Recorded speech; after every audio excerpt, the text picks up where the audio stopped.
قالت الصحيفة أن هذا لا يوجد فيه من الشعر إلا ما ندر. تمام.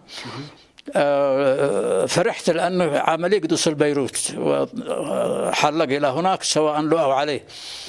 عبد الوهاب الأستاذ القدير عبد الوهاب المؤيد رحمه الله شاه أخذ الجمل هذه من الصحيفة وقال هذا ليس فيه أي شعر، فكتب حلقات في اليمن الجديد عن العمل هذا. اتصل بالإخوان، اتصل بالمرحوم الصديق العزيز عبد الوهاب الشهري فقال هل تعرف فلان؟ قلت له نعم. قال بدأ يكتب، قلت له دعه يكتب. قال ولو فيه قسوة؟ قلت له فيه قسوة، لأن هذا الذي ينفعني، أنا لا أريد أن يطبطب أي شخص على ظهري. تمام.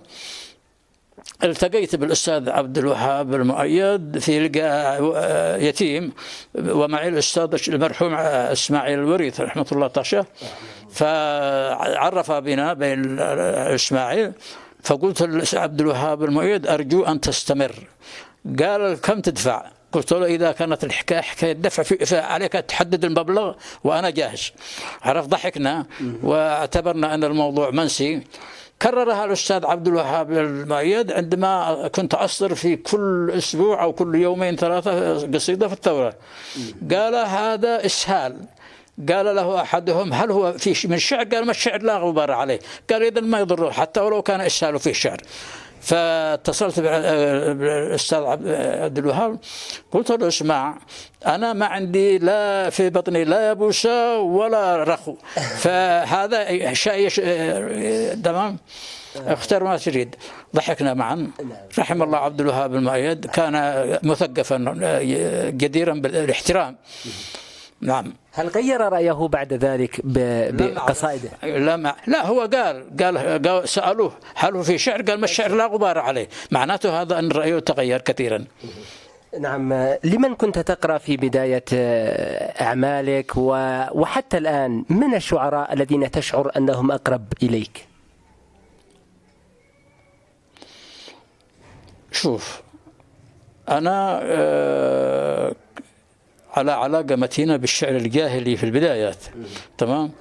وكنت وما زلت على علاقة بالشعر العصرين الأموي والعباسي، كما أنني قارئ جيد للشعر الأندلس بن زيدون وأمثاله.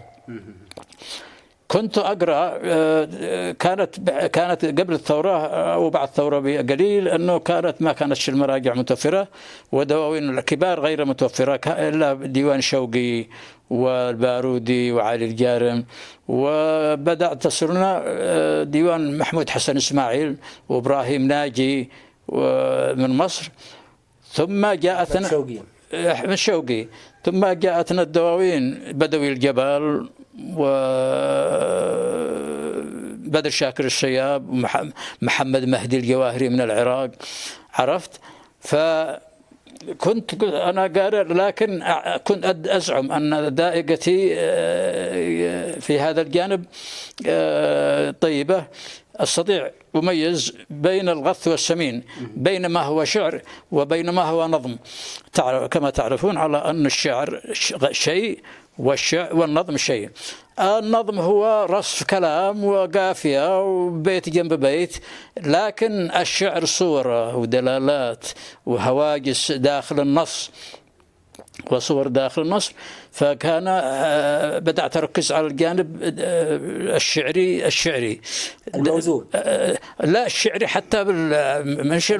حتى حتى التفعيلي. أنا لا حكاية فيه شعر عبد وشعر حر، هذا كلام مردود على من قالوه. فيه الشعر، لأنه لا يوجد شعر عبد وشعر حر. الشعر الحر، لأنه شوف، أنا مع الشعر التفعيلي، والتفعيلي هو له بحوره وله قوانينه، وهو لا يبعد كثيرا عن الشعر الموزون المقفى صاحب القافية الواحدة والعروض الواحد. نعم. إذن هنالك أكثر من مجال في الشعر، مجال الشعر الشعبي ومجال أيضا الشعر الفصيح، وأكثر من مجال. أين تجد نفسك أقرب أنت إلى هذه الأنماط؟ شوف، أنا كتبت الشعر العمودي، وكتبت الشعر الفصيح، وكتبت الشعر الشعبي الحميني.